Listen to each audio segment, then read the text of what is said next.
Ternyata Ustadz Abdul Somad juga ikut menyuarakan pendapatnya mengenai penembakan 6 orang laskar pengawal Rizik. UAS meminta Komnas HAM mengusut tuntas kasus tersebut agar tidak terjadi fitnah berkepanjangan.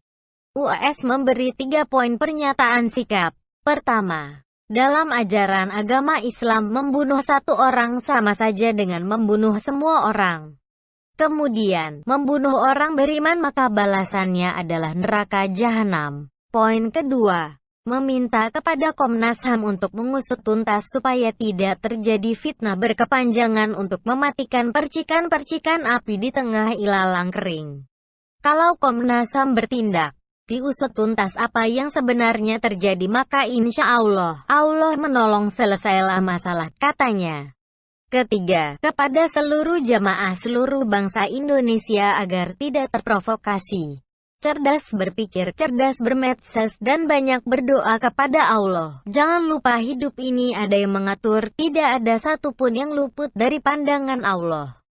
Tidak ada satu yang lepas dari pengetahuan Allah. Allah tidak tidur, katanya. Banyak yang bisa dikritik dari pernyataan ini. Kita out of topic sebentar.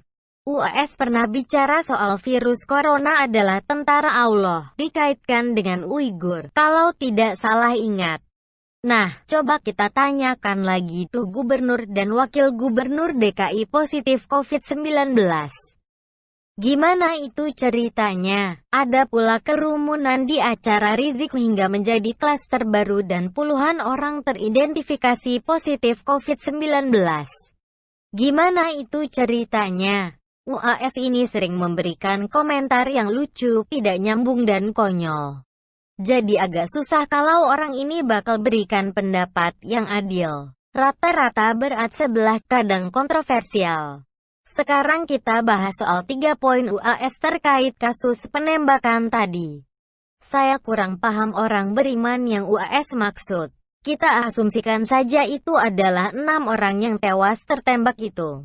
Salah satu bagian lucu adalah katanya membunuh orang beriman bakal dapat neraka. Ya, kalau beneran beriman. Tapi 6 orang yang tewas itu beriman kepada siapa dulu nih? Beriman kepada Rizik. Apakah duluan menyerang polisi disebut beriman? Apakah orang beriman bawa senjata tajam dan senjata api lalu menembak polisi duluan? Itu sebenarnya beriman kepada siapa? Coba kita tanya lagi. Bagaimana komentar UAS soal pembunuhan sadis satu keluarga di Sigi, Sulawesi Tengah oleh kelompok Ali Kalora? Apakah itu adalah kelompok orang beriman? Bagaimana kalau Rizik yang ceramah provokatif dan bicara soal penggal-penggal kepala? Bagaimana pula dengan pengikutnya yang kayaknya Mbah Baliho? Apakah itu bisa juga disebut orang beriman? Bagaimana kalau ada orang yang memaki polisi yang mau serahkan surat panggilan kedua kepada Rizik? Apakah itu model orang beriman? UAS ini bicara seenaknya. Seolah tidak baca kronologi dari kepolisian. Bicara ngawur hanya untuk cari sensasi atau membuai pendengarnya. Makin aneh, yang kasus terorisme tidak dikomentari.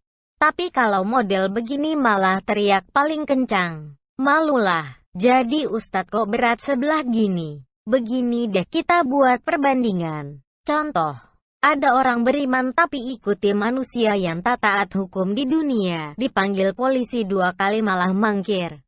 Dulu pernah kabur 3,5 tahun.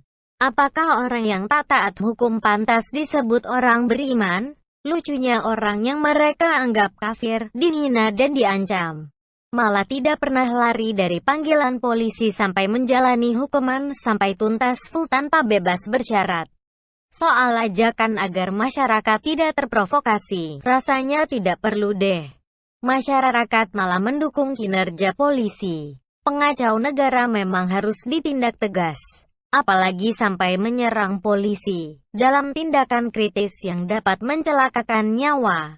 Polisi berhak mempertahankan diri apapun caranya. Rakyat menyambut gembira dan malah mengapresiasi. Yang mau provokasi biasanya kelompok sebelah.